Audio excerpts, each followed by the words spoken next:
Fala pessoal, seja muito bem-vindo ao nosso plantão da Medicina Preventiva. Eu sou Rafaela Leite, sou coordenadora da Medicina Preventiva daqui do Eu Médico Residente e queria te convidar para vir comigo para estudar 20 temas que são altamente prevalentes na prova da UEPA. Pessoal, essa aula foi preparada com temas escolhidos a dedo, que a gente tem certeza que vai estar presente na tua prova domingo. Então respira fundo, pega teu café, pega tua Coca Zero, vem comigo, vamos trabalhar aí esses 20 temas que vão te ajudar a colocar muitas questões no bolso, gabaritar aí a prova da MedPrev. Então vamos juntos. Fala pessoal, sou Rafaela Leite e vamos começar aqui o nosso último plantão da UEPA, né? A gente vai fechar essa nossa semana com os nossos plantões com a medicina preventiva. Queria te adiantar um pouquinho do perfil da prova, né? Então é uma prova que realmente ela é muito pouco com temas sociais e mais com temas epidemiológicos, cai muita epidemiologia, muitas leis e principalmente a atenção primária e SUS. Então, ó, claro que a gente vai estar trabalhando aqui esses temas em conjunto com vocês, tá? Então a gente vai esperar uma prova com enunciados mais curtos, né, com alternativas mais curtas, uma prova extremamente descritiva. Essa é a característica da UEPA. Vamos começar por um tema que certamente é cadeira cativa e vai estar na tua prova de domingo, que são os estudos epidemiológicos, com foco principalmente em estudos observacionais. A UEPA gosta bastante de cobrar estudos observacionais. E essa questão é a cara da banca, sabe, pessoal? É uma questão realmente extremamente descritiva, é uma questão ali com um enunciado muito curto, né? Muitas vezes cobra incorreta, então você tem que estar atento a isso. Vamos trabalhar essa tabelinha, tá? A ideia é a gente fazer aqui uma revisão sobre esse tema, então a gente vai trabalhar essa tabelinha de estudos observacionais. A gente vai ver que esses estudos observacionais são estudos que não têm intervenção, ou seja, ele só observa. A gente vai ter os estudos transversais, que ele observa uma única vez, e os longitudinais, que observam ao longo do tempo. Em relação aos transversais, você pode observar de pessoa para pessoa, ou seja, vai ser individuado, ou você pode observar um agregado populacional, por exemplo, o banco de dados do DataSUS, e você observar o agregado daquela cidade, um agregado de uma população. Se for um estudo de agregado, a gente chama de estudo ecológico. Quando a gente fala de estudo individuado, a gente vai chamar de corte transversal, um estudo de prevalência, tá? Então seria um estudo transversal que eu vou de pessoa para pessoa. Já nos longitudinais, a gente vai ter o quê? Coorte e caso controle. Qual é a grande diferença? Coorte geralmente vai ser longitudinal, prospectivo, ou seja, daqui para frente. Mas também existe coorte retrospectiva que eu vou te explicar com detalhe, tá? E existem os casos controles, que são estudos retrospectivos, ou seja, daqui para trás, e eles são excelentes para doenças raras. Mas, Rafa, como eu faço essa diferenciação? A gente vai lembrar que coorte sempre vai partir do fator de exposição rumo à doença, rumo ao desfecho. Então, eu vou selecionar em um grupo com o fator de exposição e um grupo sem o fator de exposição e vou avaliar ao longo do tempo para ver quem vai desenvolver o desfecho. Eu posso selecionar hoje o grupo com e sem o fator e avaliar daqui para frente para ver quem vai desenvolver o desfecho. Isso daí vai ser uma coorte prospectiva. Ou eu posso selecionar uma pilha de prontuários de pessoas lá da década de 90 que tinham um fator, outras pessoas que não tinham esse fator lá na década de 90 e sair lendo esses prontuários para ver quem desenvolveu o desfecho. É um exemplo de uma coorte retrospectiva. Já caso controle, como o próprio nome diz, o caso, ele vai partir do desfecho e ele vai avaliar o seu passado para ver se você tem um fator de exposição. Lembrar que ambos vão fazer a associação entre fator de exposição e desfecho, ou seja, ambos eles vão trazer ali para você alguma associação entre esses dois, entre o fator de exposição e a doença. Mas qual é o melhor? Coorte tende a ser mais fidedigno, é o melhor para estabelecer essa relação de causa e efeito. Então vamos responder aqui a nossa questão. No que se refere aos estudos epidemiológicos, assinale a alternativa falsa. A letra A diz: o estudo de coorte acompanha indivíduos ao longo do tempo a partir da exposição. para avaliar a ocorrência do desfecho. Verdadeiro, a gente acabou de ver isso agora. B, o estudo de caso controle parte do desfecho para investigar exposições prévias no passado. Correto, é o conceito de caso controle. C, o estudo transversal avalia simultaneamente exposição e desfecho. Verdadeiro, ele avalia você uma única vez, aplica um questionário, por exemplo, em você, e ele já vai avaliar ali se você tem exposição e desfecho. Consequentemente, ele não consegue fazer a associação, ele não consegue ver que a exposição veio antes, o desfecho veio depois. Então, ele avalia simultaneamente exposição e desfecho, em um único momento, está correto. Letra D, o estudo ecológico utiliza dados agregados, tendo como unidade de análise o indivíduo. Pessoal, o estudo de agregado, o estudo ecológico, aliás, ele utiliza dados de agregado, ou seja, a análise dele não é individual, a análise dele é de agregado. Então, já achamos a nossa resposta falsa. A letra E diz: o ensaio clínico randomizado caracteriza-se pela alocação aleatória dos participantes. Também está verdadeiro. Ah, Rafa, me ensina ensaios clínicos? Seu pedido é uma ordem. Vamos trabalhar agora os ensaios clínicos. Dá uma olhada nessa questão, também solicitou a incorreta. A gente vai falar um pouquinho sobre ele, sobre os ensaios clínicos.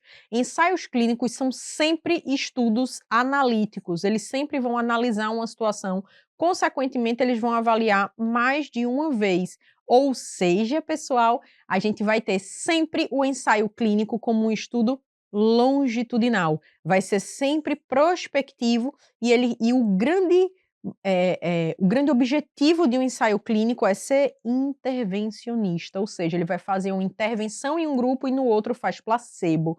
Ou seja, qual intervenção ele vai fazer? Medicação, vacina, procedimento? Ele vai trazer algo novo que está sendo estudado naquela população, vai fazer um grupo que vai fazer a intervenção, outro grupo que vai fazer a medicação padrão, ou que vai fazer o quê? O, o, o placebo. Então, a gente vai ter sempre esses dois grupos, um grupo com a medicação daquela intervenção, com a intervenção em si, e um grupo sem a intervenção que vai estar fazendo o placebo ou o tratamento padrão. E ele sempre vai ser individuado. Esse estudo a gente pode randomizar, foi o que disse a questão anterior. A gente randomiza para quê? Então, imagina que eu tenho aqui uma população de várias pessoas, né? Tem uma população aqui de 20 pessoas. Então, eu preciso selecionar 10 para receber a intervenção e 10 para não receber essa intervenção e fazer o tratamento padrão ou receber o placebo. Eu faço a alocação, por exemplo, esse paciente A, B, C, D, eu faço a alocação dos pacientes conforme um programa de computador que faz uma distribuição aleatória. Isso ajuda bastante para que os grupos sejam grupos homogêneos e com isso a gente reduz o viés de seleção. Os grupos tendem a ser bem equilibrados, tendem a ser grupos homogêneos. Aí ele pede para a gente marcar a incorreta sobre os ensaios clínicos. A letra A diz: o ensaio clínico é um estudo experimental no qual o pesquisador intervém sobre a exposição. Verdadeiro, um grupo vai fazer exposição e o outro grupo vai fazer placebo. Então, você vai intervir sobre a exposição, que vai ser a intervenção. A letra B diz: nos ensaios clínicos, os participantes podem ser alocados de forma aleatória no grupo dos estudos. Está verdadeiro? Então, geralmente, a gente randomiza, a gente aloca de forma aleatória. A letra C diz: o ensaio clínico é considerado um dos melhores desenhos para estabelecer relação de causa e efeito. Perfeito! É um dos melhores desenhos, coortes e ensaios clínicos. Por quê? Porque são prospectivos, você acompanha o paciente muito de perto.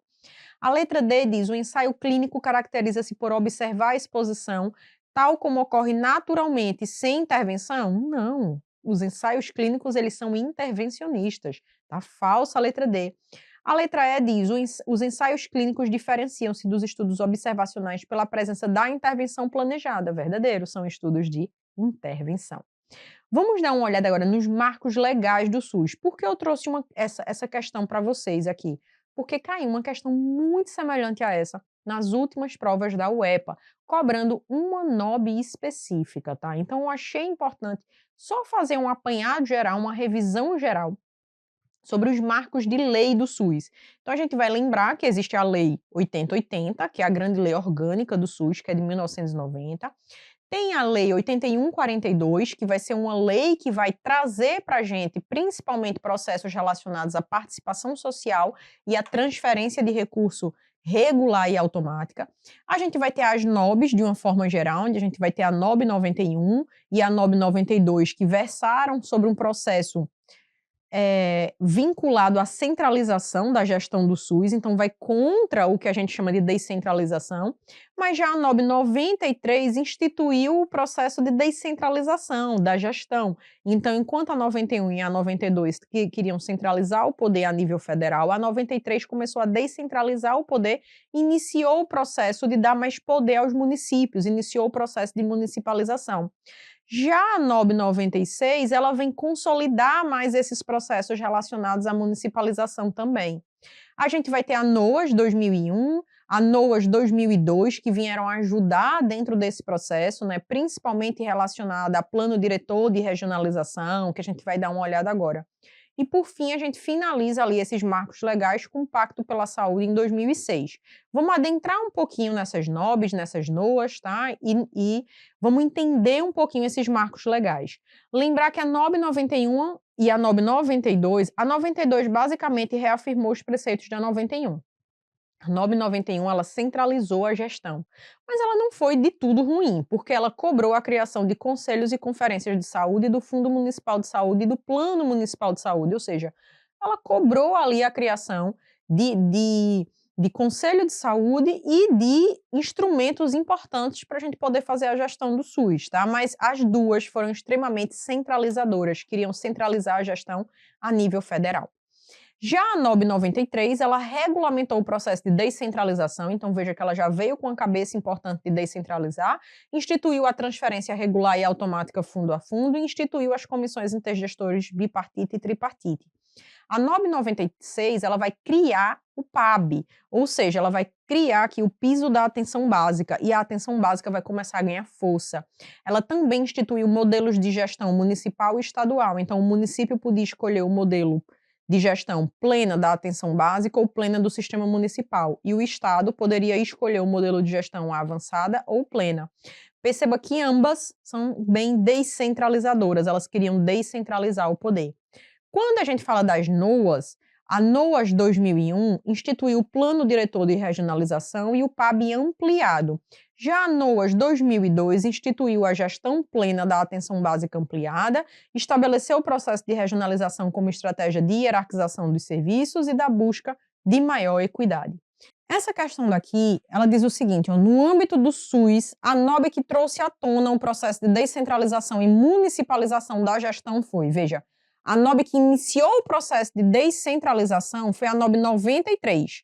Aquela que trouxe à tona, ou seja, reafirmou a descentralização e ainda trouxe força para os municípios, fazendo com que os municípios pudessem escolher entre dois modelos de gestão, foi a NOB 96. Então, cuidado. Quem inicia o processo de descentralização é a 93. Quem fortifica o processo de descentralização e ainda traz a municipalização da gestão foi a NOB 96. A gente dá um passo para frente onde a gente vai discutir os princípios do SUS. O que é que eu queria trazer para vocês aqui como princípios do SUS? A gente vai lembrar que existem objetivos do SUS e os princípios do SUS. Quando a gente fala de objetivos do SUS, a gente está falando basicamente de 3 grandes objetivos. A identificação e divulgação dos fatores condicionantes e determinantes é o primeiro e grande objetivo do SUS.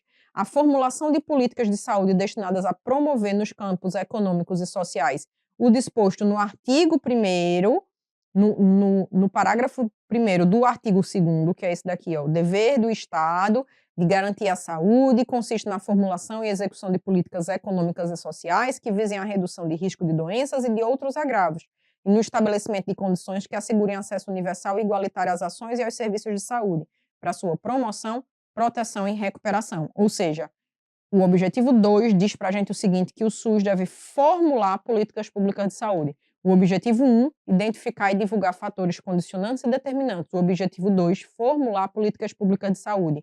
O objetivo 3, a assistência a pessoas por intermédio de ação de promoção, proteção, recuperação da saúde. Ou seja, o objetivo 1, eu identifico os fatores condicionantes e determinantes da saúde. O objetivo 2, eu crio políticas públicas de saúde. E o objetivo 3, eu assisto as pessoas.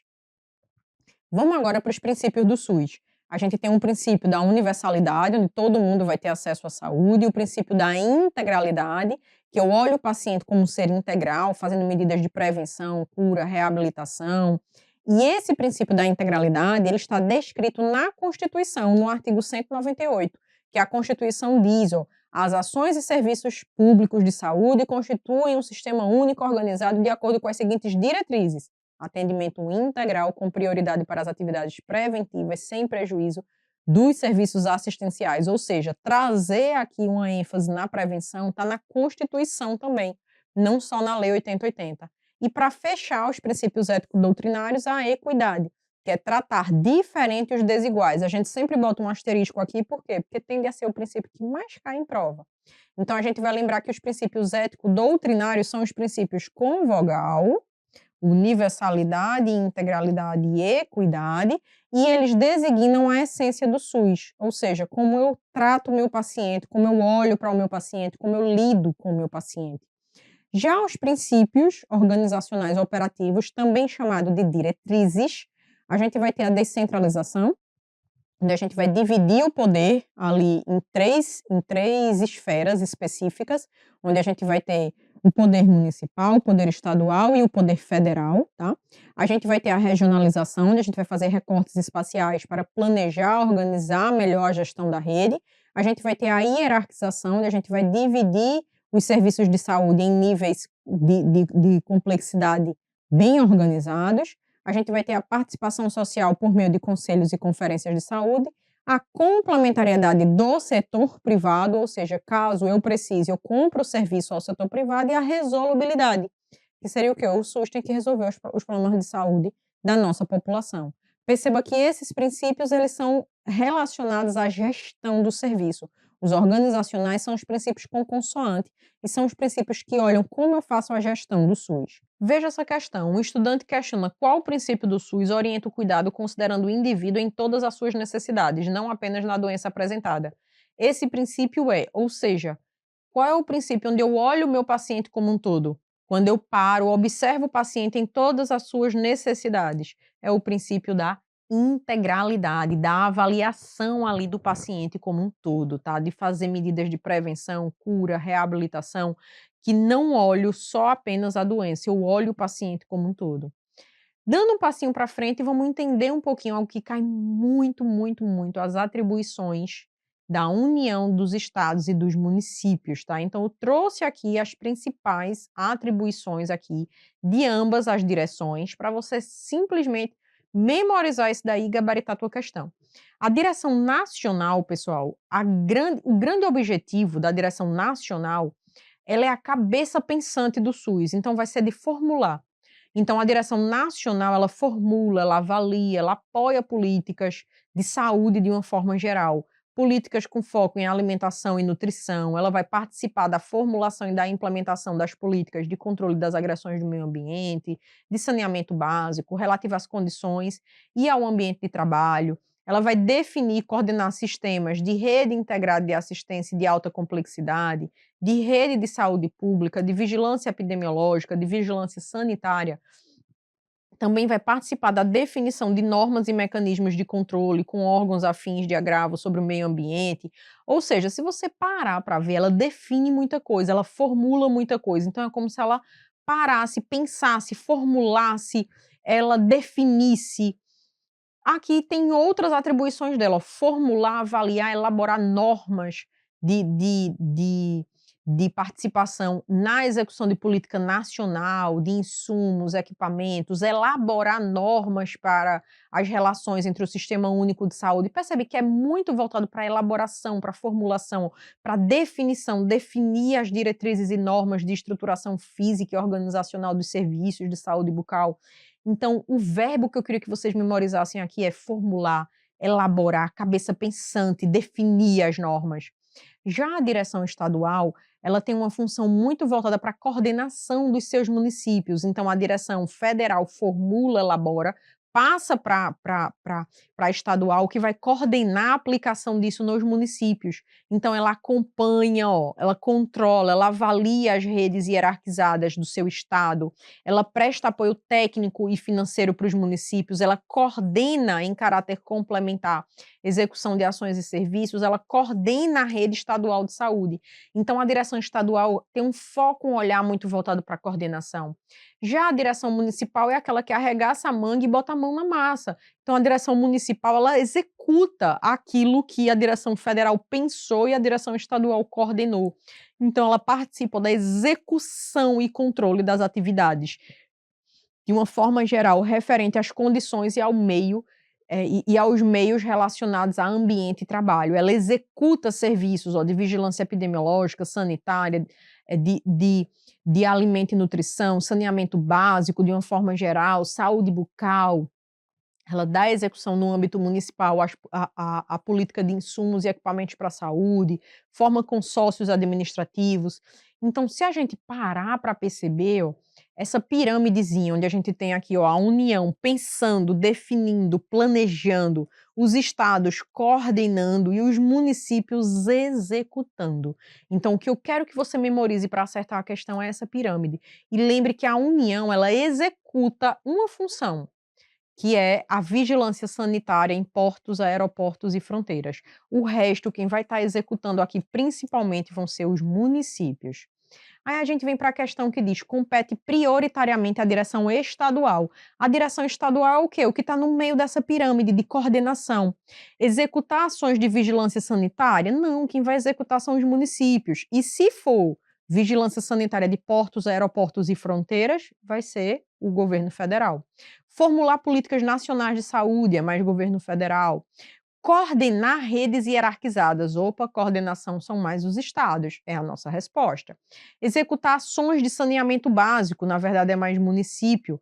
Organizar conselhos municipais de saúde. Então, os conselhos, conferências, enfim, elas são organizadas de acordo com o seu nível. Então, se é um conselho municipal de saúde, ele vai ser organizado ali dentro da competência municipal e não da competência estadual. Então, a resposta é correta, letra C. A gente vai dar um passo para frente e a gente vai discutir agora um pouquinho as vigilâncias em saúde. De vigilância, pessoal, o que eu queria que vocês memorizassem comigo é o conceito geral de vigilância em saúde e os braços dessa vigilância. Primeiro, o que é a vigilância em saúde? Então, a vigilância em saúde é um processo contínuo e sistemático de quê? De coleta, consolidação e análise de dados e disseminação dessa informação. Então, ela coleta, consolida, analisa e dissemina informações. Mas, Rafa, para que eu vou estar ali monitorando a situação de saúde do meu país?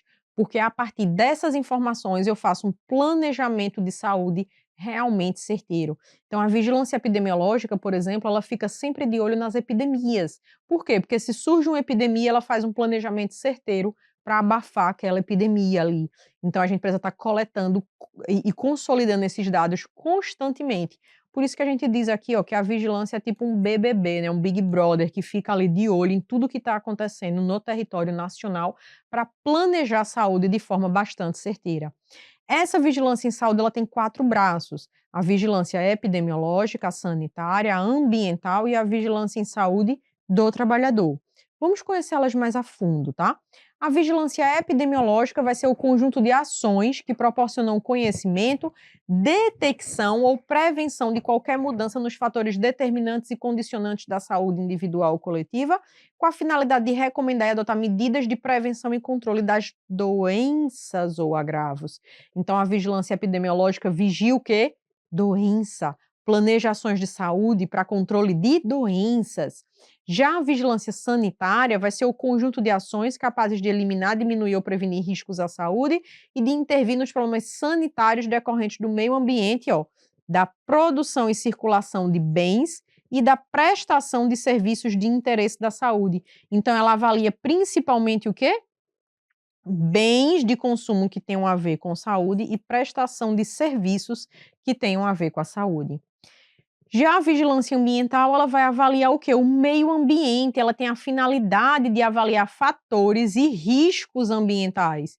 E a vigilância em saúde do trabalhador, o foco central dela é fazer o quê? Promoção, proteção, cuidar do trabalhador. Aí a gente dá aqui essa regrinha, esse macetezinho aqui para vocês. A vigilância epidemiológica monitora doenças, pega ali as doenças de notificação, avalia as fichas de notificação, avalia surtos, epidemias. A vigilância sanitária, ela vai avaliar bens, produtos e serviços que tenham a ver com a saúde, então ela fiscaliza medicamento, restaurantes, clínicas. A vigilância ambiental, ela vai cuidar de quê? Do meio ambiente, ela vai avaliar água, ar, solo, contaminantes, desastres ambientais, vai avaliar ali se dentro daquele meio ambiente tem vetores, hospedeiros, reservatórios que estão trazendo ali doenças para a população. E a vigilância em saúde do trabalhador vai avaliar principalmente o quê? Trabalho, vai cuidar, vai promover saúde para os trabalhadores. A gente vem para a nossa questão que diz o seguinte, ó, durante uma inspeção em um restaurante são avaliadas condições higiênico-sanitárias, armazenamento de alimentos e risco à saúde coletiva. Esta ação é atribuída a qual vigilância? Qual é a vigilância que avalia aqui, ó, serviços prestados que tenham a ver com a saúde? A vigilância sanitária. Resposta para a gente, letra C. A gente vai dar um passo para frente agora, a gente vai trazer alguns conceitos chaves relacionados à saúde do trabalhador. O que é que eu queria trazer para vocês em relação à saúde do trabalhador? Alguns conceitos relacionados a doenças ocupacionais e a acidente de trabalho. Caiu uma questão bem recente lá na UEPA e era exatamente isso que eu queria discutir com vocês hoje. Veja, quando a gente fala de saúde do trabalhador, a gente basicamente divide os agravos em dois, em acidente de trabalho e em doença ocupacional. O que é o acidente de trabalho? A gente vai dar uma olhadinha. Em relação à doença ocupacional, a gente pode dividir em doença profissional e em doença do trabalho. A doença profissional é aquela que está associada à função que o paciente exerce. Por exemplo, você é digitador, então você desenvolveu LER e DORT. Então veja que não foi o ambiente do trabalho que te causou uma doença, mas sim a função que você exerce. Já a doença ocupacional relacionada ao trabalho, que a gente chama de doença do trabalho, é o ambiente que te adoece. Então, você está em um ambiente, por exemplo, que é extremamente ruidoso. Independente da função que você exerça, você pode ter uma perda auditiva induzida por ruído. Então, veja que é o ambiente que está causando o problema e não a sua função específica. Já o acidente de trabalho, a gente vai ter a grande definição que vai ser o quê? Aquele que é decorrente do exercício do trabalho, provocando uma lesão corporal ou perturbação funcional que cause a morte, perda ou redução permanente ou temporária da capacidade para o trabalho. O acidente de trabalho pode ser classificado ali como um evento mais agudo, mas vale a pena a gente lembrar que todas as doenças ocupacionais são tipos de acidente de trabalho. A gente tende a considerar o acidente de trabalho como um evento mais agudo. Dentre essa classificação do acidente de trabalho, a gente vai ter o acidente típico, que vai ser aquele acidente ali que você sofreu exercendo tipicamente a sua profissão, então é um cirurgião que se corta com a lâmina, é um médico que está ali fazendo uma sutura e se fura com um objeto perfuro-cortante, é um cozinheiro que pode cortar a mão ali com a faca, tá, ou pode queimar a mão ali em alguma panela. Então isso tudo seriam acidentes típicos. E também existe o acidente de trajeto. O que é o acidente de trajeto? É aquele no trajeto da casa para o trabalho e do trabalho para casa. Lembrar que você tem que seguir o que a gente chama de caminho habitual, você não pode desviar do caminho. Então tem que ser o percurso habitual da residência para o trabalho. Se você sofrer qualquer acidente dentro desse percurso, a gente considera isso um acidente de trajeto. O que é que eu queria trazer para vocês aqui como um asterisco para o EPA? Vale a pena a gente lembrar que a ofensa física intencional de terceiros por motivo de disputa relacionada ao trabalho que ocorra no local e horário do trabalho é um evento que a gente considera acidente de trabalho. Então imagina que uma pessoa cobiça muito o teu cargo e vocês estavam lá na copa do seu trabalho, começa um bate-boca entre vocês, essa pessoa dá uma tapa na sua cara, tá? Então veja o grande motim dessa discussão foi algo relacionado a uma disputa do trabalho e aconteceu no ambiente de trabalho. Isso é considerado um acidente de trabalho. Os padrões de agressão física intencional. E doença profissional e doença do trabalho, como a gente discutiu, a doença profissional está atrelada à função que o paciente exerce, já a doença do trabalho está atrelada ao ambiente em que o trabalho é realizado. Por isso que eu coloco aqui sempre esses exemplos, ó, a doença profissional que está atrelada à função que o paciente exerce, como, por exemplo, ó, soldador desenvolvendo catarata. Você precisa exercer aquela função para você desenvolver a catarata. Já a surdez em uma fábrica, por exemplo, independente da função que você exerce, a fábrica é ruidosa. Então, por isso que você está desenvolvendo a surdez. Aí a gente vem aqui para essa questão, aí ele diz: um trabalhador sofre agressão física intencional por colega durante o expediente, motivada por conflito relacionado ao trabalho.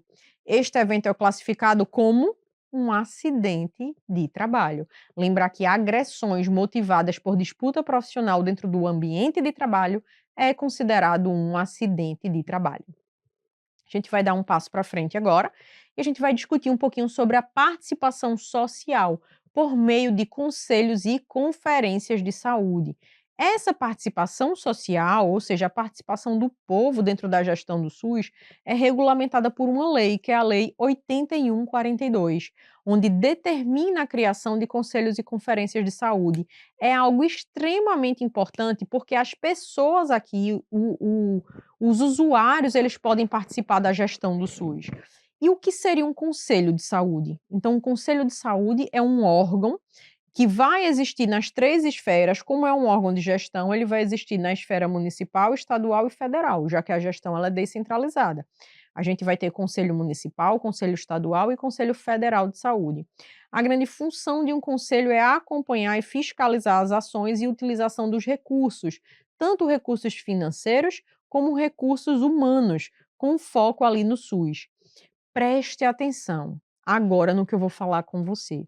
Os conselhos, eles são deliberativos. O que é que isso quer dizer? Eles deliberam, eles conseguem tomar decisão com base em uma análise. Eles são deliberativos, eles não são consultivos. Se cair consultivo, você corta na questão. Então, eles são deliberativos, eles são permanentes, ou seja, ninguém extingue eles e eles são paritários.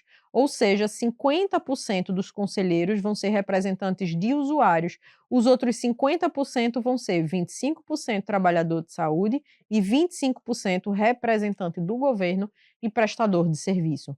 E eles devem se reunir no mínimo uma vez por mês.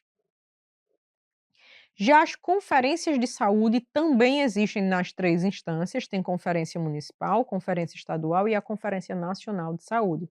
A grande função dela é avaliar a situação de saúde e propor diretrizes de políticas públicas de saúde para os próximos 4 anos. Então, essa é a grande função dela.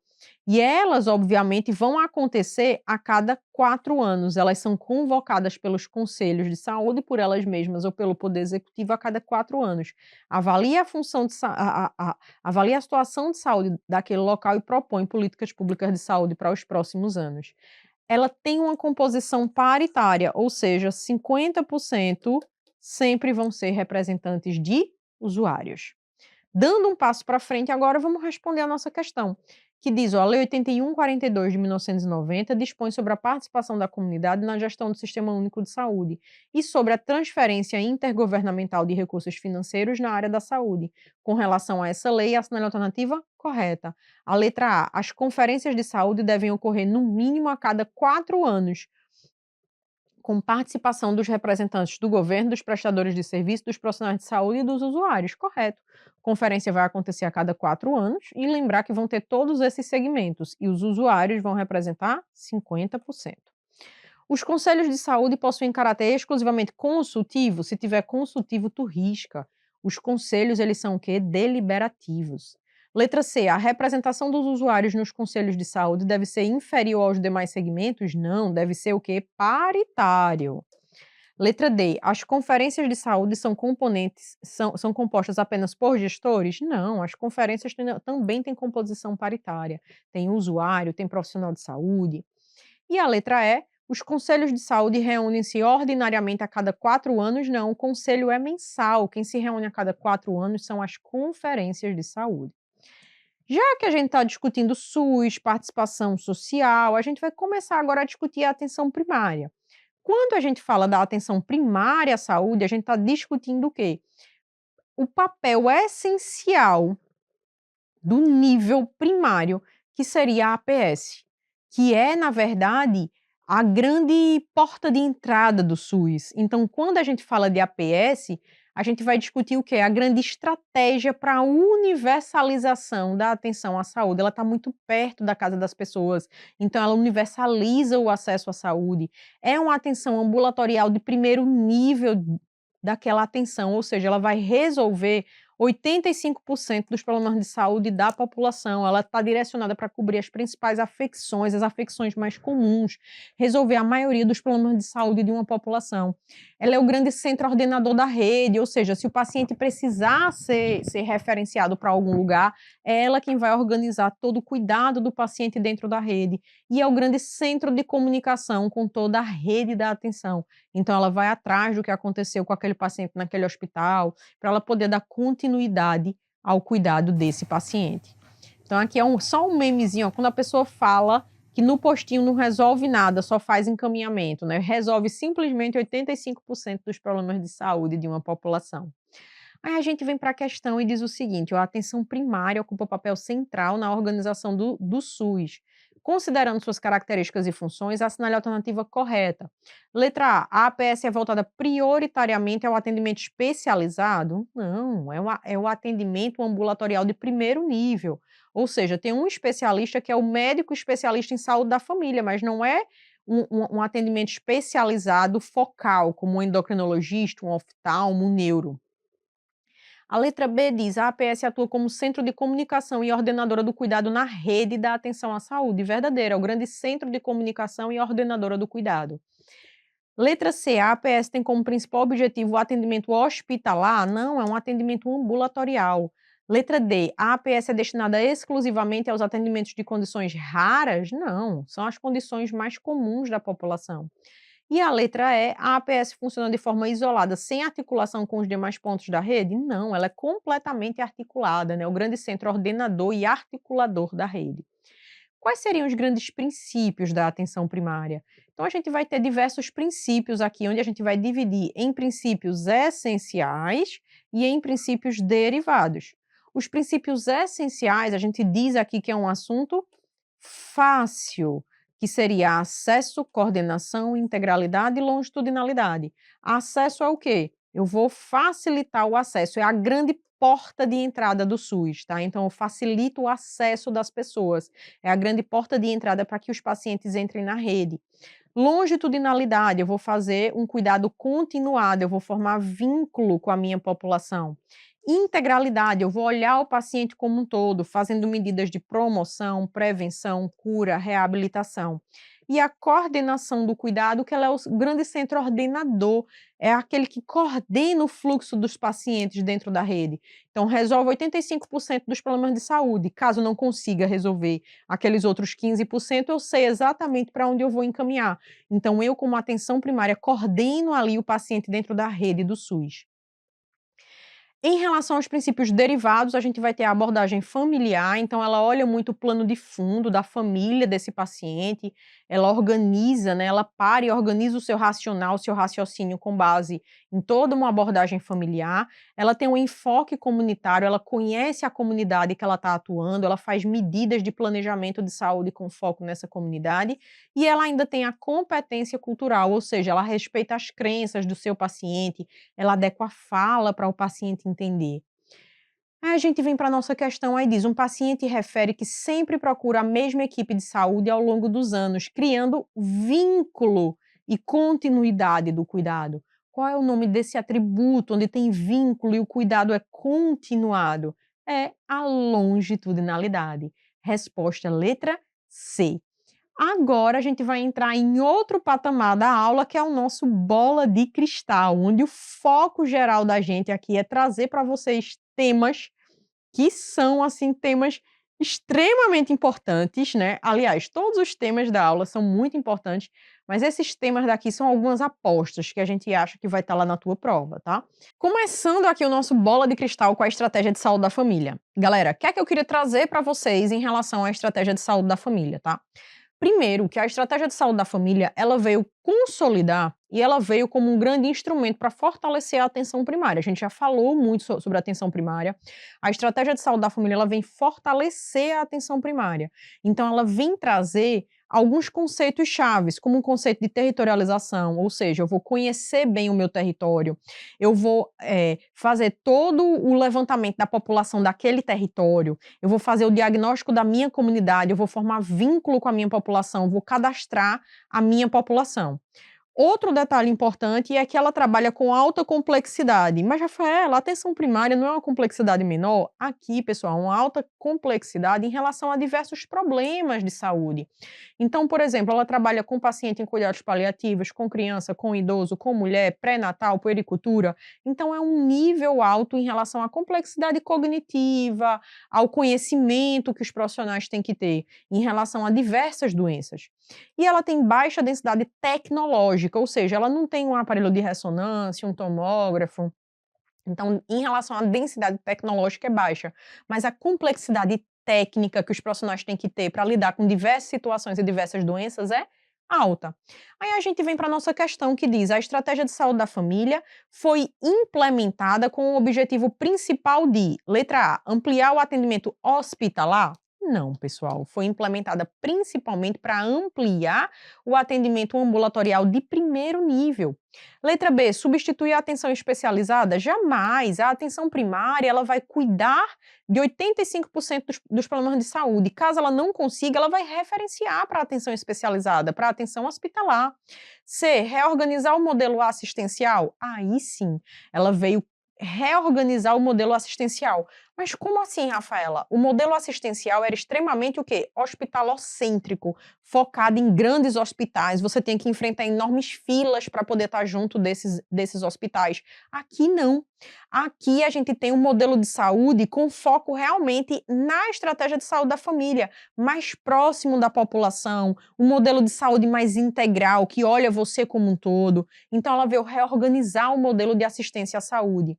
Ela veio centralizar o cuidado na média complexidade? Não, o cuidado vai ser sempre descentralizado, sendo a grande porta de entrada a atenção primária e a estratégia de saúde da família. Reduzir as ações preventivas? Jamais. A estratégia de saúde da família, a atenção primária, ela tem um objetivo chave de melhorar as ações preventivas, né? Então, ela foca muito em ações preventivas. Então, falso, letra E, ficamos aí com a letra C. Em relação a um tópico importante que eu queria conversar com vocês, que são os tipos de equipes dentro da estratégia de saúde da família e dentro da atenção primária. Então, a gente vai ter, por exemplo, as equipes de saúde da família.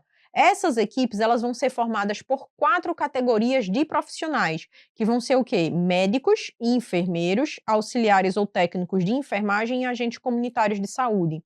A gente vai ter a equipe de atenção primária, que vai ser formada por quem? Por médico e enfermeiro. E a gente também tem equipe de saúde bucal, que vai ser formada ali pelos profissionais da saúde bucal. Além disso, a gente tem equipes especiais, como, por exemplo, a equipe de saúde da família ribeirinha, equipe de saúde da família fluvial, equipe de consultório de rua e equipes de atenção primária prisional.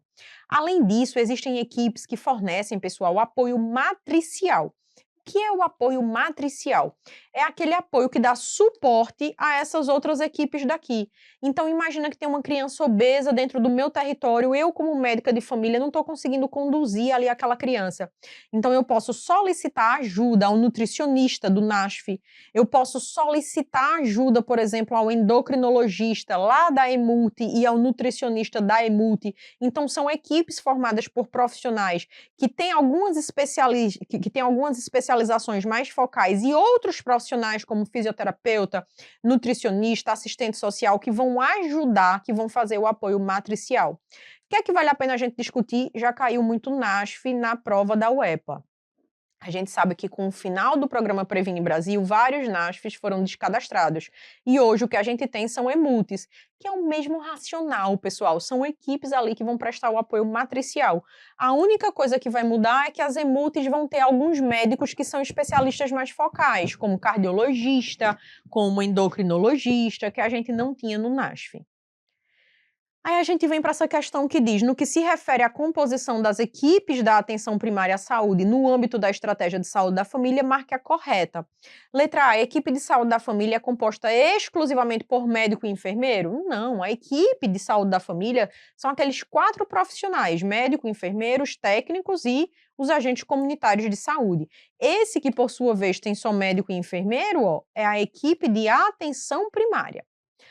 A letra B diz: a equipe de saúde da família deve conter obrigatoriamente médico, enfermeiro, técnico ou auxiliar de enfermagem e agente comunitário de saúde. Perfeito, é o nosso gabarito. A letra C diz: o cirurgião dentista integra todas as equipes da APS de forma obrigatória? Não, falso. A gente vai ter aqui o cirurgião dentista integrando principalmente as equipes de saúde bucal e não todas as equipes. Letra D. Os agentes comunitários de saúde atuam apenas no interior da unidade básica? Não, eles são ali agentes que eles fazem muito vínculo da população com a própria unidade, então eles atuam muito no território. E a letra E, a presença do enfermeiro é facultada dentro da composição da estratégia de saúde da família? Não, é obrigatório. Médico, enfermeiro, técnico e ACS dentro da composição das equipes de saúde da família.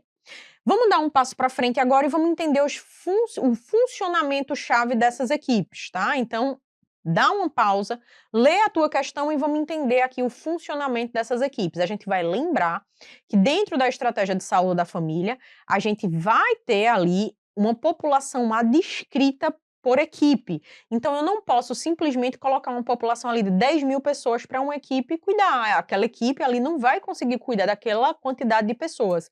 Então, para isso, a gente lançou a PNAB, a Política Nacional de Atenção Básica. O que é que essa PNAB fala, pessoal? A PNAB, ela diz o seguinte: a gente precisa ter uma população específica e adscrita para cada equipe, senão a equipe não dá conta se tiver excesso de pessoas. Então, para isso, a gente vai ter que ter ali, ó, de 2.000 a 3.500 pessoas por equipe. Então, esse daí seria o número ideal. Lembrar que quanto mais aquele território é vulnerável, mais eu vou tender a ter menos pessoas, ou seja, em torno de 2.000 a 3.500 pessoas se for um território de alta vulnerabilidade. Se for um território de mais baixa vulnerabilidade, eu posso ter até 3.500 pessoas, tá? Então, essa variação, o ideal é que seja conforme a vulnerabilidade.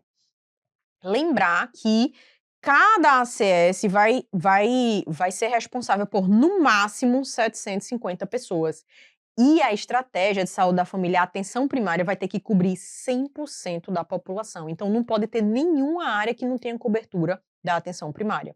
E não existe um número máximo ou mínimo de ACS por equipe, o que vai definir é o total de pessoas ali daquela equipe. Por exemplo, imagina que você tem uma equipe aqui que a gente tem um total de 3.000 pessoas. Então, aquela equipe a gente vai cuidar, na verdade, né, vai ter uma população de 3.000 pessoas, aquela equipe vai cuidar de 3.000 pessoas.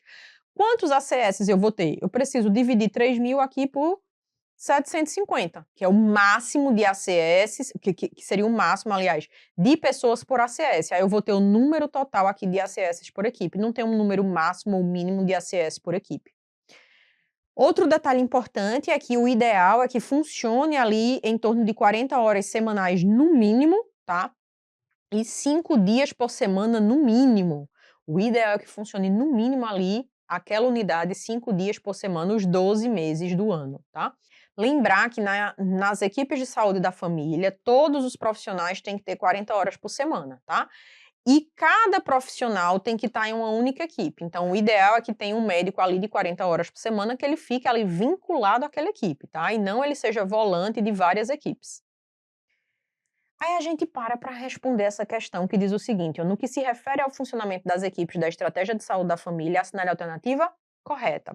As equipes de saúde da família atuam prioritariamente por demanda espontânea, sem necessidade de planejamento das ações? Falso, eles atuam planejando a ação, mas eles também atendem demanda espontânea. Lembrar, pessoal, que a agenda de uma equipe de saúde da família tem tanto a demanda programática, ou seja, a demanda agendada, como tem espaço específico para demanda espontânea, tá?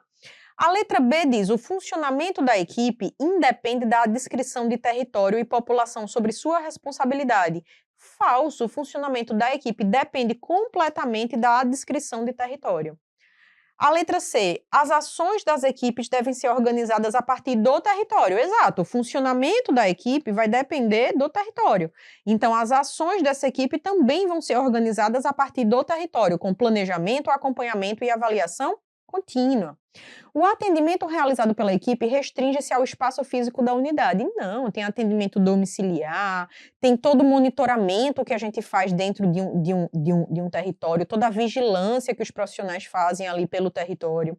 E a letra E diz: o funcionamento da estratégia de saúde da família está centrado exclusivamente na atuação do médico da equipe? Não, está centrado na atuação multiprofissional da equipe inteira. Então, falso.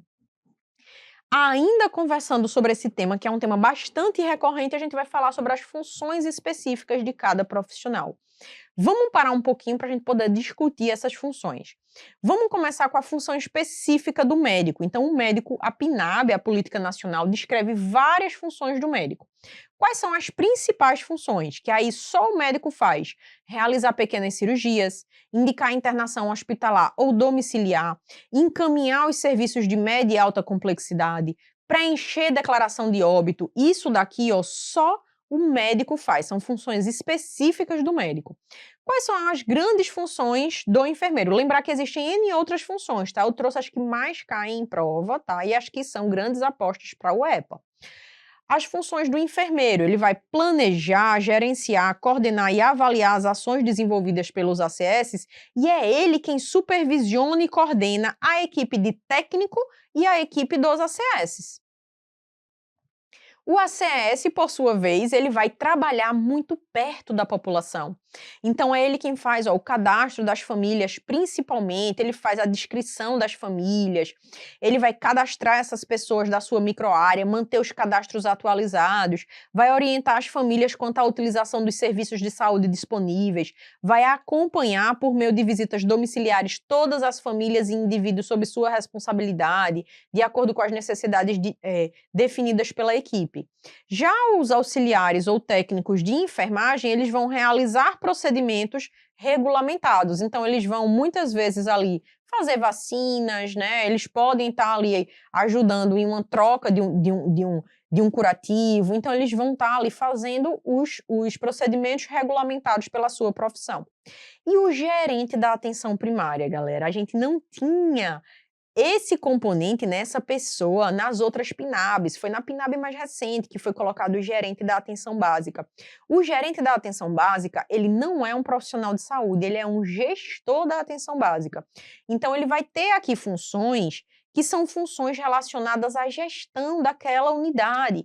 Então, ele vai cuidar, por exemplo, da gestão dos insumos, ele vai representar aquela unidade, por exemplo, nas reuniões da prefeitura, ele compra insumo, então ele vai divulgar, por exemplo, lá na prefeitura, diretrizes novas, ele traz as diretrizes dessa prefeitura também para divulgar entre os profissionais de saúde. Então, ele faz uma ponte muito bacana entre a unidade e a gestão municipal ali da saúde.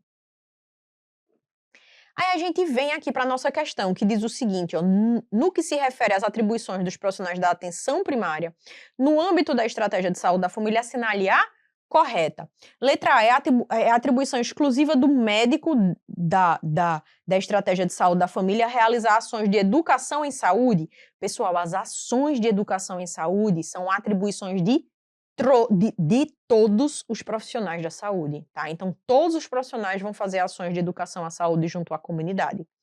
Letra B diz: o agente comunitário de saúde atua no território adscrito, realizando visitas domiciliares e fortalecendo o vínculo entre equipe e população. Perfeito! Ele realiza visita, ele faz muito ações vinculadas a planejamento, a educação em saúde para aquela população. A letra C diz: o enfermeiro é responsável apenas por atividades administrativas? Não, o grande responsável por atividades administrativas, atividades de gestão relacionada a insumos, vai ser principalmente o gerente da atenção básica. Letra D, o técnico auxiliar de enfermagem não participa das ações coletivas? Não, toda a equipe participa das ações coletivas. E a letra E, o gerente da atenção básica limita suas atividades, limita sua atuação às atividades clínicas individuais no consultório? Não, o gerente da atenção básica não é, muitas vezes, profissional de saúde, então ele não faz nenhuma ação assistencial. A ação dele é mais de gestão. Dando outro passo para frente, outro tema que a gente vai trabalhar dentro desses nossos 20 temas são as redes de atenção à saúde. O que é que eu queria trazer para vocês como redes de atenção à saúde? Existem diversas redes de atenção à saúde. E o que seriam essas redes que a gente fala tanto dentro da medicina preventiva? As redes de atenção à saúde são arranjos organizativos de ações e serviços de saúde, de diferentes densidades tecnológicas, que estão ali organizadas com toda uma logística para poder integrar o cuidado daquele paciente. Então, isso daqui é uma rede de atenção à saúde, são todas as ações e serviços que o SUS tem, que estão integrados entre si. Então, imagina que você está com uma dor no seu quadril, você vai para a unidade básica de saúde. Lá na unidade, a gente detecta que aquilo dali é uma osteoartrose de quadril, que você precisa operar, você precisa colocar uma prótese. Então, a unidade básica de saúde pode te encaminhar, por exemplo, para uma policlínica. Você vai para uma policlínica, lá nessa policlínica o ortopedista avalia e diz que seu caso seria cirúrgico. Automaticamente você já vai para o hospital, realiza a cirurgia, volta para sua casa, onde lá na atenção primária você vai fazer todas as trocas desses curativos, você vai fazer todo o acompanhamento, a atenção primária ainda vai te encaminhar para uma clínica de fisioterapia, onde você vai realizar toda a fisioterapia desse pós-operatório. Então, veja que você utilizou ali diversos serviços da rede que estava integrada. Então, isso é a rede, é a organização ali de todas as ações e serviços de saúde para te dar tudo o que você precisa. Existem diversas redes, tá, pessoal? Então, a gente tem, por exemplo, a rede com foco em urgência e emergência.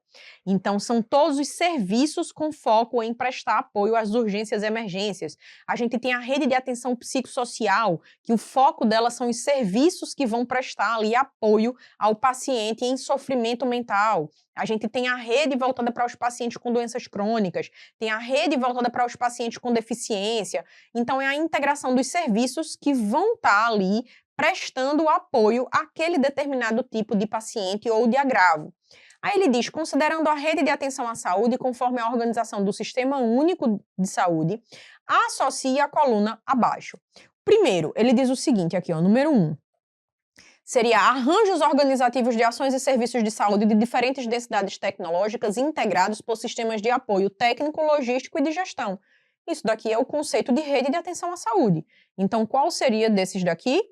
Seria o 4, ó, redes de atenção à saúde. Então, eu vou linkar aqui com o 4. O 2 seria a rede responsável pela organização do cuidado às urgências clínicas, traumáticas e obstétricas. A gente vai estar diante de quê? Da rede de atenção às urgências e emergências. Então, eu vou linkar aqui, ó, com o 1. O 3, que seria a rede que coordena o cuidado em saúde mental. É o nosso grande exemplo aí de rede de atenção psicossocial. Então, eu vou linkar aqui com o 2. O 4, a gente vai ter o quê? A rede voltada à atenção integral à saúde da mulher e da criança, com foco no ciclo gravídico puerperal. A gente vai ter aí um grande exemplo de uma rede aí com foco na mulher, que é a rede Cegonha, que atualmente ela foi substituída, né, pela rede Aline, que é uma rede com foco realmente na mulher, principalmente em aspectos relacionados à gestação, parto e puerpério, a rede Aline, que veio substituir a rede Cegonha. E por fim, a gente vai ter o quê? O 5, que vai ser a rede que organiza as ações voltadas às pessoas com doenças crônicas, priorizando a continuidade do cuidado, vai ser a rede de atenção às doenças crônicas. Então, resposta correta aí pra gente, ó, letra A. Falando em redes de atenção à saúde, a gente não pode deixar de conversar um pouquinho com vocês sobre as redes de atenção, a rede de atenção psicossocial, que é aquela rede de atenção que tem um foco muito voltado às pessoas em sofrimento mental. Então, vamos dar uma olhadinha nessa rede. Essa rede, pessoal, ela vai ser formada por diversos serviços, tá, que estão articulados entre si. Então, veja que a gente vai ter aqui a Unidade Básica de Saúde, um grande serviço da atenção psicossocial. A gente vai ter aqui, ó, o Centro Especializado em Álcool e Drogas. A gente vai ter unidades de acolhimento. A gente vai ter o CAPS, o Centro de Atenção Psicossocial. A gente vai ter os hospitais psiquiátricos e os hospitais gerais que têm leitos de psiquiatria. Toda essa rede, ela está articulada para quê? Para resolver os problemas de saúde dos pacientes em sofrimento mental. Ela vai coordenar o cuidado à saúde mental, sendo regida por essa portaria, ó, a 3.088 de 2011. E quem é que vai fazer parte dessa... Quais serviços, aliás, vão fazer parte da rede de atenção psicossocial? O CAPS, o Centro de Atenção Psicossocial, os serviços residenciais terapêuticos, as unidades de acolhimento, ambulatórios de saúde mental, comunidades terapêuticas, hospital-dia, SAMU, UPA, sala de estabilização. Além disso, a gente vai ter também quem? Os hospitais psiquiátricos, os hospitais gerais com leitos de psiquiatria. Então, todos esses serviços vão ofertar o cuidado ao paciente que tem ali sofrimento mental. A gente vem aqui para a nossa questão, uma questão bem direta. A carinha da UEPA diz: a rede de atenção psicossocial tem papel fundamental na organização do cuidado em saúde mental no âmbito do SUS. Considerando sua finalidade e composição, assinale a alternativa correta. Letra A. Essa rede é destinada exclusivamente ao atendimento hospitalar? Não, existem vários serviços aí que a gente viu, né? Atenção primária, serviço de urgência e emergência, os CAPs, que não necessariamente são serviços de atendimento hospitalar. Letra B.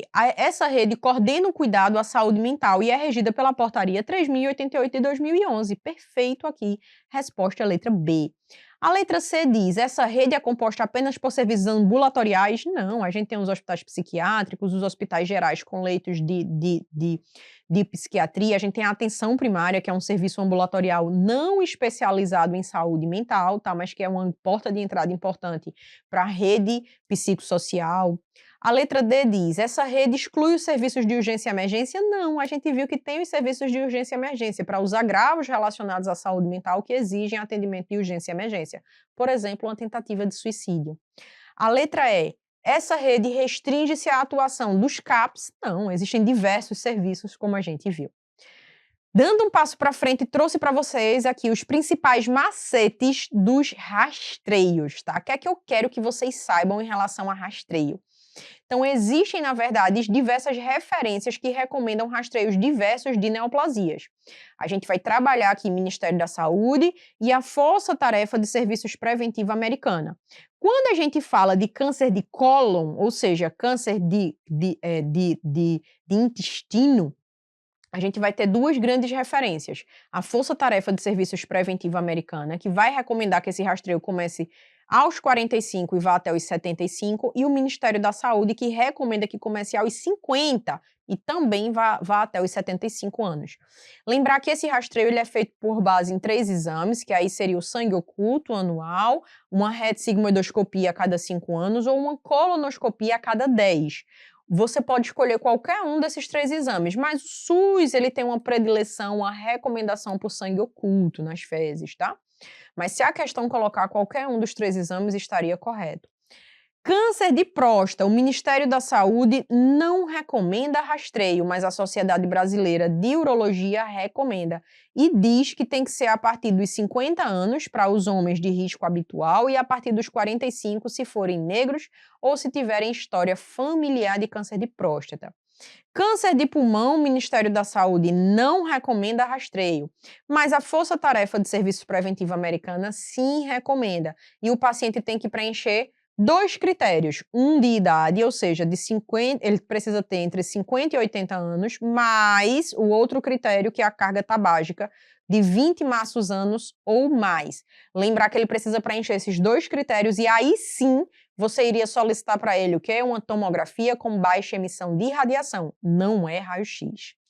E o câncer de colo uterino, que mudou recentemente, agora você faz o DNA HPV em mulheres a partir dos 25 até os 64 anos. Aí a gente vem para a nossa questão, que diz o seguinte, ó.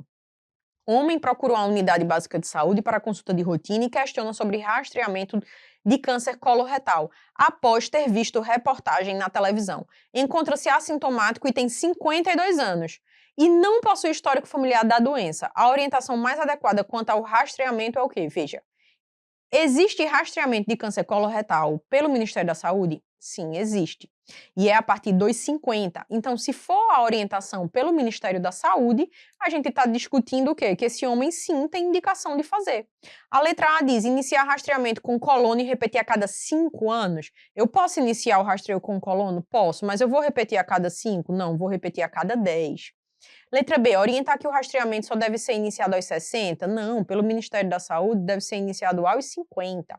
Letra C, iniciar o rastreamento com pesquisa de sangue oculto nas fezes anualmente? Sim, eu posso iniciar, eu já devo iniciar esse rastreio e deve ser com pesquisa de sangue oculto, pode ser com colona ou pode ser com retossigmoidoscopia. Lembrar desse intervalo, e o sangue oculto é anualmente, então correto. Letra D, iniciar o rastreamento com enema opaco. O enema opaco não é exame para rastreio. E a letra E, iniciar o rastreamento com retossigmoidoscopia anual. Não, é a cada 5 anos, de 5 em 5 anos. De 5 em 5 anos. Estamos chegando aqui na nossa reta final, eu queria discutir com vocês um pouquinho níveis de prevenção, então a gente vai discutir aqui que existem basicamente 5 grandes níveis de prevenção, que são atitudes que você toma ali para você ajudar o paciente a não ter doença, ou a conter doença, ou a melhorar ali as suas complicações, tá? Então vamos começar aqui com o nível primário. O que é o nível primário? É o nível que acontece antes da doença, ou seja, em pacientes sadios. Então, são medidas que eu vou orientar o paciente, por exemplo, a fazer com que ele não desenvolva doença. Pode ser desde uma promoção da saúde, deixar esse paciente ali mais saudável, promover saúde, atividade física regular, alimentação adequada, até uma proteção específica, que seria específica para uma doença, como vacina, usar o capacete, que é específico para TCE. Então, tudo isso seria uma proteção específica. Existe um nível secundário, que seria o quê? O paciente já tem a doença, veja, depois da doença. Só que a doença, ela ainda está ali assintomático, ela tem poucos sintomas, e o meu foco aqui é descobrir cedo, tratar precocemente e fazer com que o paciente não tenha muito dano. Já o terciário, o paciente já desenvolveu as complicações, e meu racional aqui é o quê? É reabilitar o paciente, é fazer uma fisioterapia, é reabilitar em relação às complicações. Existe ainda o nível quaternário, que seria o quê? Evitar a iatrogenia. Que nível é esse? Só vou solicitar exame que você tenha indicação. Só vou prescrever um remédio para você se você tiver indicação. Então, é sempre orientar conforme indicação, para evitar a iatrogenia. E a quinquenária, que é o quê? Cuidar do cuidador. Ou seja, é aquele que está atrelado a eu vou cuidar do profissional de saúde para que assim eu consiga ofertar ao paciente um cuidado em saúde melhor, porque o profissional de saúde vai estar bem, então ele oferta um cuidado melhor. Aí a gente vem aqui para essa questão que diz o seguinte, ó, a interrupção da cadeia de transmissão de uma doença infecciosa por meio da imunização é um exemplo de eu vacino para evitar que você tenha a doença. Eu vacino os saudáveis para evitar que você tenha a doença, ou seja, eu contenho a doença ali para que você não tenha. Eu vacino os sadios, é antes de você adoecer, para evitar que você fique doente. É um exemplo de prevenção primária. Bioética a gente não podia deixar de falar, vez ou outra cai, não só na medicina preventiva, mas também nas outras áreas. Queria discutir com vocês os princípios da bioética, então a gente discute esses princípios com base ali nos 4 grandes pilares dessa bioética, né? Que seria o princípio da beneficência, que é um princípio que diz respeito a eu preciso fazer o bem para o meu paciente. Então, toda a minha atitude como médica vai ser para fazer o bem para o meu paciente. Eu preciso evitar causar dano ao meu paciente, eu preciso conter dano, evito causar dano ao meu paciente. É a não maleficência, eu paro, eu penso nos efeitos colaterais daquela medicação, eu busco a medicação que tem menos efeito colateral para aquele perfil de paciente, para reduzir o dano. Existe o princípio da autonomia, que é o princípio de que eu vou parar e respeitar a vontade do meu paciente, eu respeito a vontade do meu doente. E o princípio da justiça, que é o princípio semelhante à equidade, que diz respeito ao quê? Eu vou tratar de forma diferente, conforme as particularidades. Eu vou tratar todo mundo igual, mas eu vou focar em quem precisa mais de mim, né? Eu vou parar ali, eu vou tratar ali, eu vou dar mais atenção à pessoa que precisa mais de mim. Aí a gente vem aqui para a nossa questão e diz, durante a tomada de decisão clínica, o respeito à capacidade do paciente de decidir sobre o seu próprio tratamento refere-se ao princípio da, ou seja, respeitar a capacidade do meu paciente, respeitar a vontade do meu paciente. Isso diz respeito à autonomia. Chegamos aqui na nossa reta final, onde eu queria trazer para vocês aqui tópicos importantes sobre o sigilo relacionado ao código de ética. Então, quando a gente para a gente avaliar sigilo, basicamente o que a gente vai ter é isso, pessoal, que é vedado ao médico, é proibido ao médico revelar fato que tenha conhecimento em virtude do exercício da sua profissão. Então, o sigilo sempre vai ser mantido, salvo se for motivo justo, dever legal, consentimento por escrito do paciente. Um exemplo de motivo justo: o paciente vai para uma consulta com você, diz que vai cometer suicídio, que já tem os meios específicos, que já comprou uma arma, que já comprou ali um medicamento, que vai ali tomar aquele medicamento ou que vai atirar em si próprio e não, pede para você não contar a ninguém. Isso é um motivo justo, você precisa quebrar o sigilo. Jamais deixar o paciente sozinho, aciona uma rede de segurança para esse paciente, vai internar o paciente, precisa contar para a família, para que a família assista a esse paciente e esse paciente ele fique bem, tá? Então isso é um motivo justo, você quebra o sigilo. Veja o que o artigo ainda fala, ó, permanece essa proibição, mesmo que o fato seja de conhecimento público ou o paciente tenha falecido. Então, mesmo que o paciente tenha falecido, seja um caso de conhecimento público, você ainda mantém o sigilo guardado, tá? Só quebra se for motivo justo, dever legal ou consentimento por escrito do paciente. Também permanece a guarda desse sigilo quando do seu depoimento como testemunha. Ou seja, você foi chamado para testemunhar contra algo que o paciente te contou. Então, você comparece perante a autoridade e declara seu impedimento sobre o sigilo. Você vai lá na audiência que você foi convocado e explica para o juiz que você está impedido de falar algo que incrimine o paciente por causa do sigilo. E essa letra C diz que também permanece essa proibição na hipótese de suspeita de crime. O médico estará impedido de revelar segredo que possa expor o paciente a um processo penal. Artigo 74 diz que é proibido ao médico revelar sigilo profissional realizado a paciente criança ou adolescente, desde que aquela criança ou adolescente tenha capacidade de discernimento, inclusive não revele a seus pais ou representantes legais, salvo quando a não revelação acarrete dano ao paciente. Então, o paciente ele tem uma doença grave, você deve quebrar o sigilo. Gravidez na adolescência, você deve quebrar o sigilo. Coloquei de forma sistematizada aqui para vocês, tá? A situação em que o sigilo deve ser interrompido ou mantido na consulta do adolescente. Quando é que você quebra o sigilo? Se ele revelar que ele está sofrendo bullying ou qualquer outro tipo vinculado a uma violência, seja emocional, maus tratos, o sigilo tem que ser quebrado. Se ele estiver fazendo uso escalonado de álcool e outras drogas, e já tiver sinal de dependência, se ele cometer autoagressão, tiver ideação suicida, de fuga de casa, tendência homicida, gravidez ou abortamento na adolescência, sorologia positiva para HIV, não adesão a tratamentos, diagnóstico de doenças graves, tudo isso daqui você quebra o sigilo da criança ou do adolescente. E quando você mantém o sigilo? Se ele revelar para você questões relacionadas a namoro, iniciação sexual, experimentação de psicoativos, mas sem sinal de dependência, se ele revelar para você fatos relacionados à sua orientação sexual, conflito de identidade de gênero, se ele pedir para você prescrição de contraceptivo, pode prescrever e não precisa quebrar o sigilo. E casos relacionados a IST, você trata a IST e também não quebra o sigilo. Vamos fechar aqui com essa questão que diz pra gente o seguinte, ó, durante o atendimento em unidade básica de saúde, o médico é procurado por um familiar de paciente adulto e capaz, solicitando informações sobre o diagnóstico e o tratamento realizados sem autorização do paciente. Ou seja, ele está te dizendo aqui, ó, que você, imagina que você é procurado por um familiar de um paciente adulto e capaz. Por exemplo, a esposa do paciente, que chega para você e diz, ó, eu quero saber sobre o diagnóstico e tratamento ali do meu marido, sem o paciente autorizar. O que é que você faz? Mantém o sigilo. A letra A, fornece informações solicitadas? Não, você não pode quebrar o sigilo, principalmente para outras pessoas. Revelar parcialmente as informações? Não. Letra C, mantém o sigilo. Correto, você só deve quebrar por motivo justo, dever legal, consentimento por escrito do paciente. Então, a letra C já é o nosso gabarito.